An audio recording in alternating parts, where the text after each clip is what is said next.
Saudara-saudari umat Allah yang terkasih, kalau kita membaca bacaan Injil hari ini, cukup menarik untuk kita renungkan mengenai kisah penyembuhan dari seorang yang bisu dan tuli. Di awal kisah ini, penulis Injil atau penginjil Markus memulai dengan sebuah pengantar yang menarik. Dia menulis, sekali peristiwa Yesus meninggalkan daerah Tirus, melalui Sidon pergi ke Danau Galilea, melintasi daerah Dekapolis. Daerah Tirus, Sidon, dan teristimewa Dekapolis. Dekapolis itu sebutan untuk 10 kota, Deka, 10 dan polis kota dalam bahasa Yunani. Daerah Dekapolis, Sidon, dan sekitarnya adalah daerah-daerah pemukiman dari orang-orang asing, orang-orang teristimewa, para pendatang dari Roma dan juga orang-orang Yunani yang tinggal di daerah di sekitar situ. Dekapolis didirikan oleh Pompeius sekitar tahun 63 sebelum Masehi dan menjadi tempat pemukiman orang-orang asing.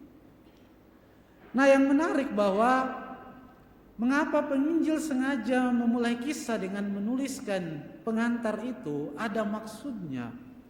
Maksudnya adalah bahwa Yesus tidak hanya mewartakan Injil, karya keselamatan Allah untuk orang-orang Yahudi atau orang-orang sebangsanya, tetapi dia juga pergi mewartakan Injil karya keselamatan Allah itu kepada orang-orang asing, dalam tanda petik orang-orang di luar bangsa Yahudi, kepada baik orang Roma maupun para pendatang dari daerah Yunani maupun Asia Kecil yang mendiami daerah Dekapolis, yakni daerah-daerah yang kita kenal di Injil, kota Gerasa, Gedara, dan sebagainya.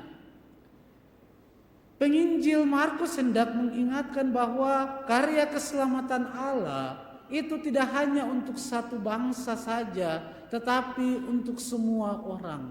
Karya keselamatan Allah bersifat universal, terbuka untuk siapa saja yang mau percaya dan datang kepada Yesus, kepada Allah untuk diselamatkan. Warta penginjil Markus ini juga untuk mengingatkan kita, dunia dewasa ini kita mendengar di mana-mana orang menjadi panitia surga, di mana surga dikafling untuk orang-orang tertentu saja.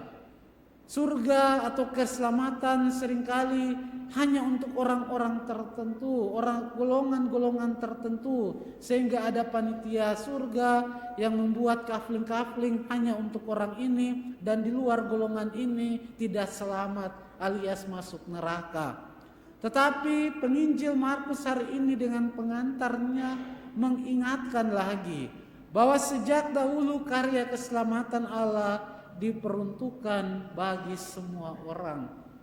Gereja bersifat Katolik mengingatkan akan universalitasnya. Semua orang punya tempat dalam gereja.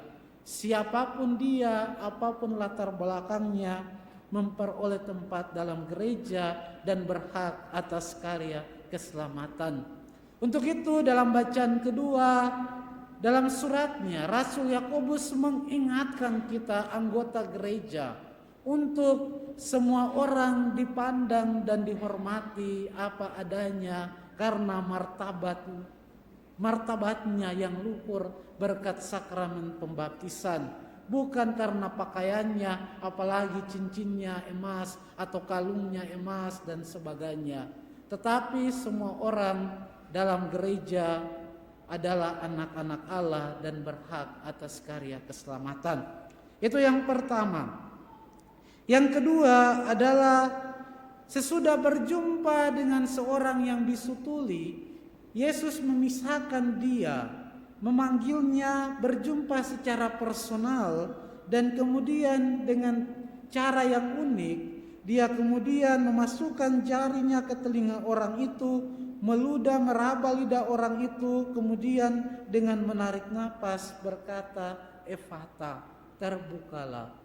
Tindakan Yesus yang unik ini mengingatkan orang-orang Yahudi yang menyaksikan karya keselamatan itu akan kisah penciptaan, di mana Yesus Allah pada awal mula dunia membentuk manusia dari debu tanah, meniupkan nafas kehidupan dan ia kemudian menjadi hidup. Seperti itulah seorang yang disutuli tadi dibentuk kembali oleh Allah untuk kemudian bisa mendengar dan kemudian berbicara. Dan ibu bapak, saudara-saudari, kata Efata ini mengingatkan kita akan sebuah ritus kecil dalam liturgi pembaptisan. Di akhir dari liturgi pembaptisan, imam itu akan memegang telinga dan mulut anak bayi kecil itu dan berkata, sebagaimana dengan mengucapkan Efata, engkau membuka telinga dan mulut orang yang bisu tuli, semoga engkau membuka telinga dan mulut anak ini agar ia dapat mendengarkan sabdamu dan mewartakan imannya.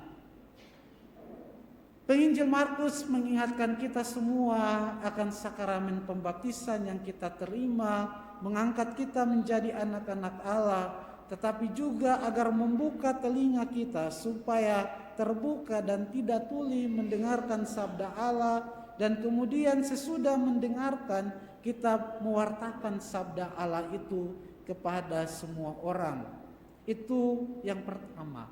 Yang kedua adalah kita juga telinga terbuka dan mulut terbuka, hati terbuka, mendengarkan juga jeritan sesama di sekitar kita yang membutuhkan kepedulian dan perhatian. Agar kita tidak tuli buta hati terhadap orang-orang yang membutuhkan perhatian dan cinta kita dalam kehidupan kita. Itu maksud rohani dari membuka telinga dan mulut hati orang yang buta.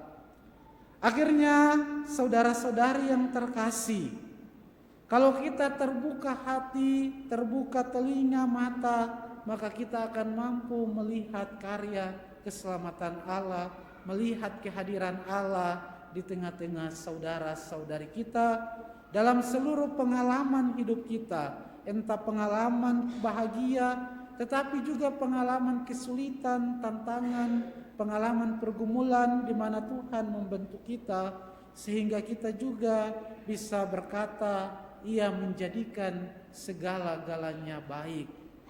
Tetapi juga lewat kehadiran kita dengan mata dan telinga yang terbuka untuk mendengarkan, membantu saudara-saudari kita, kita juga bisa menjadikan segala-galanya baik.